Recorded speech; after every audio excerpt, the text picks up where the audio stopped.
You've done everything right. You showed up. You delivered. You solved the problem nobody asked you to solve. You stayed late without being asked. You learned the system faster than anyone expected.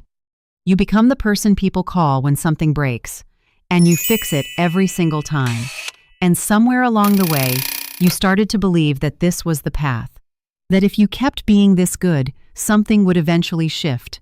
A title, a raise, a seat at a different table. Nothing shifted. The system didn't ignore your performance. I used it, and the most dangerous part? Use it with your full cooperation. My name is Zara. And what I'm about to tell you is the thing your company is counting on you never to figure out. Picture someone, 3 years in, maybe 4. They know this role the way a surgeon knows a procedure. Clean, efficient, almost automatic. They arrive early not because anyone notices, but because they've built their rhythm and it works. Their manager trusts them. Their team leans on them. When something goes sideways, there's only one name in the room, theirs. And for a long time, that felt like winning. It felt like proof. Like the system was seeing them clearly and was simply waiting for the right moment to act. Then, a position opens. One level up. The kind of role they'd been quietly preparing for, quietly hoping for, quietly assuming was already being considered with their name attached. They don't get it. Someone external gets it. Someone with a shorter track record and a thinner results sheet. And the feedback, if there is any feedback, sounds like, not quite ready. Keep doing what you're doing. So they do. They go back to being excellent. They get better. They deliver more. And nothing changes. The question they're left with is, what am I doing wrong? That's the wrong question. The right one is, what is the system doing right with you? There are 4 things happening inside most organizations, not because people are malicious, but because systems optimize for stability. And stability is the enemy of your movement. Mechanism 1. The replacement problem. When you are excellent at your current role, promoting you creates a problem your manager didn't have before. They have to replace you. And replacing someone who works without friction, someone who doesn't need managing, doesn't miss things, doesn't create escalations, is genuinely difficult. The replacement might fail. The transition creates risk. The team absorbs disruption. So the calculation your manager makes is not about your potential. It's about their exposure. Keeping you where you are is the lower risk move, every time. The system doesn't block you out of cruelty. It blocks you out of efficiency. Mechanism 2. Competence as a ceiling. There is a hard line inside most organizations between execution skills and leadership skills. Execution skills are what make you good at your current job: precision, delivery, reliability, speed. Leadership skills are what the role above you requires: ambiguity, tolerance, delegation, strategic framing, resource allocation. These are different skill sets. Almost completely different. Here is what no one explains at performance review time. The more you optimize for execution, the further you drift from leadership readiness, because optimization narrows you.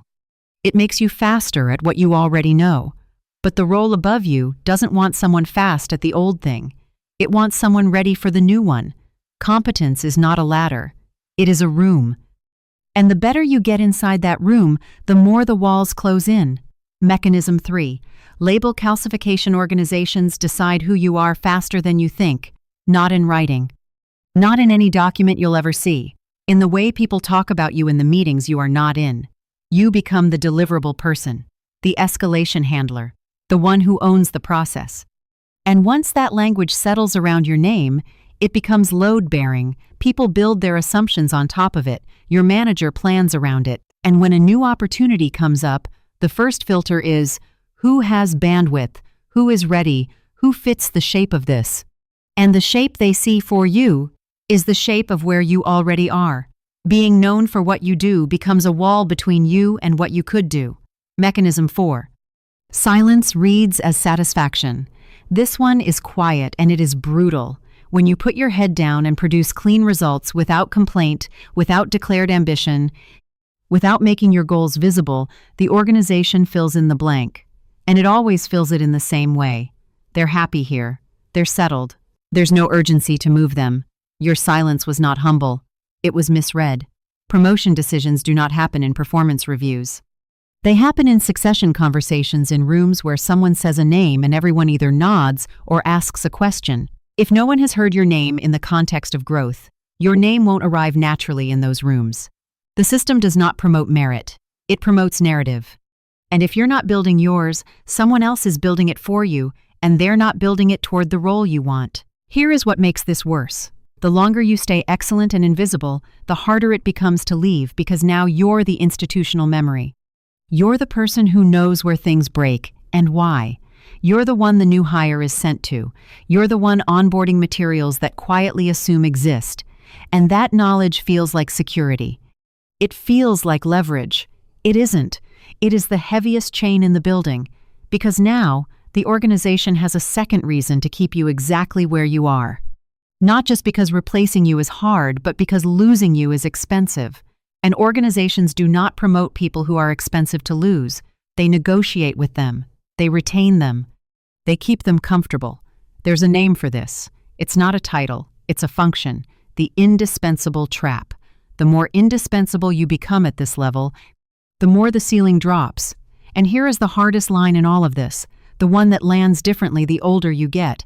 You did not fail to progress. You succeeded so completely at staying that progress forgot your address. The goal was never to stop performing. The goal is to stop performing in a vacuum.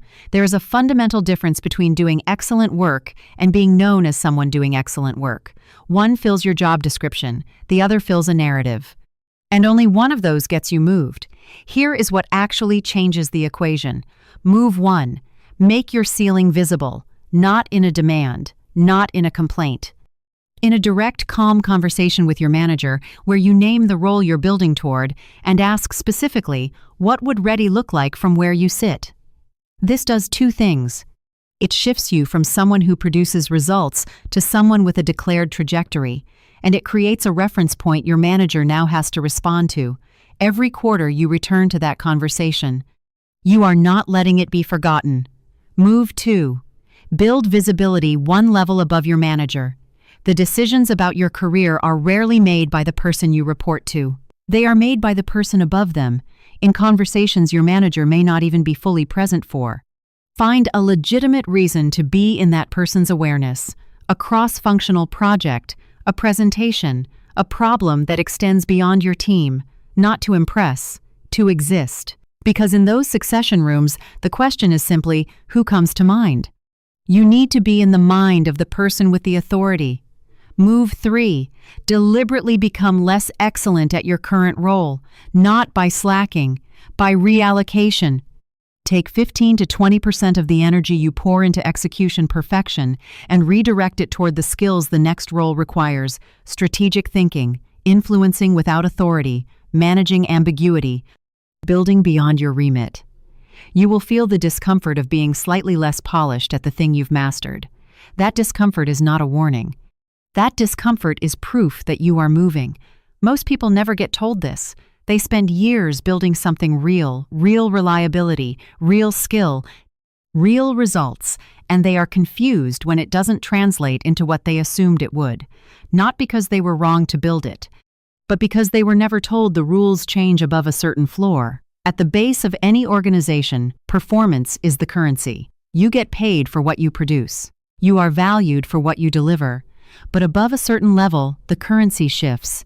And if you're still spending the old currency in a market that runs on something different, you will work harder and harder and move less and less. This is not a flaw in you.